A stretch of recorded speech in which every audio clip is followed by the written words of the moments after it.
Okay okay ಒಂದು ವಿಶೇಷತೆ ಹುಬ್ಬಳ್ಳಿಯಲ್ಲಿ ಕಾಟೇರ ಚಿತ್ರದ ಟ್ರೈಲರ್ ಲಾಂಚ್ ಏನಾಗ್ತದೆ. ಈ ಚಿತ್ರದ ಟ್ರೈಲರ್ ಲಾಂಚ್ ನ ಒಂದು ವಿಶೇಷತೆ ನಾವು ಹೇಳಲೇಬೇಕು.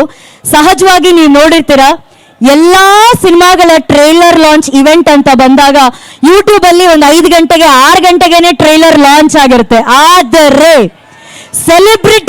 ಸೆಲೆಬ್ರಿಟಿ ದರ್ಶನ್ ಸರ್ ಅವರ ಆಸೆ ಏನಂದ್ರೆ ಯಾವಾಗ ಸೆಲೆಬ್ರಿಟಿಗಳು ಟ್ರೈಲರ್ ನೋಡ್ತಾರೋ ಆವಾಗಲೇ ಆ ಟ್ರೈಲರ್ ಅಫಿಷಿಯಲ್ ಆಗಿ ಲಾಂಚ್ ಆಗಬೇಕು ಅನ್ನೋದು ಬಹುಶಃ ಚಿತ್ರರಂಗದ ಇತಿಹಾಸದಲ್ಲೇ ಇದೇ ಮೊಟ್ಟ ಮೊದಲ ಬಾರಿಗೆ ಸೆಲೆಬ್ರಿಟಿಗಳು ಟ್ರೈಲರ್ ನೋಡಿದ ನಂತರ ಯೂಟ್ಯೂಬ್ ಅಲ್ಲಿ ಬಿಡುಗಡೆ ಆಗಲಿದೆ. ಸೊ ಇವತ್ತು ವೀರ ನಿರ್ಮಾಪಕರಾದಂತಹ ರಾಕ್ಲೈನ್ ವೆಂಕಟೇಶ್ ಸರ್ ನಿರ್ಮಾಣದ, ತರುಣ್ ಸುಧೀರ್ ಅವರ ನಿರ್ದೇಶನದ, ಹರಿಕೃಷ್ಣ ಸರ್ ಅವರ ಸಂಗೀತ ಇರುವಂತಹ ನಮ್ಮೆಲ್ಲರ ಪ್ರೀತಿಯ D boss challenging star Darshan sir Aradhana ಅಭಿನಯದ ಕಾಟೇರ ಚಿತ್ರದ ಟ್ರೈಲರ್ ಈಗ ಎಲ್ಲ ಸೆಲೆಬ್ರಿಟಿಗಳ ಸಮ್ಮುಖದಲ್ಲಿ ನಡೆಯಲಿದೆ.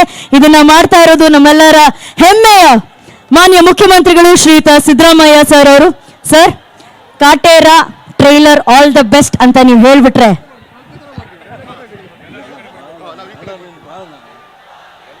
ಎಲ್ಲ ಕಲಾವಿದರು ಹಾಗೆ ಒಂಚೂರು ಈ ಕಡೆ ಬಂದ್ಬಿಟ್ರೆ ಇದ್ರಲ್ಲಿ ಪ್ಲೇ ಆಗುತ್ತೆ. ಕಾಟೇರ ಚಲನಚಿತ್ರದ ಟ್ರೈಲರ್ ಬಿಡುಗಡೆ ಅದಕ್ಕೆ ಶುಭವಾಗಲಿ ಅಂತೇಳಿ ಹಾರೈಸ್ತೇನೆ. I wish all the best to this Kaatera film.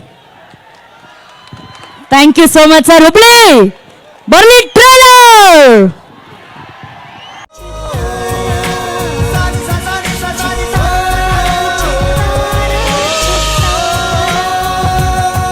ಕನ್ನಡಿಗರ ಮನೆ ಮಾತಾಗಿರುವ ಸಿನಿ ಪತ್ರಿಕೆ ಚಿತ್ತಾರ, ಕರ್ನಾಟಕದ number 1 readers choice entertainment magazine.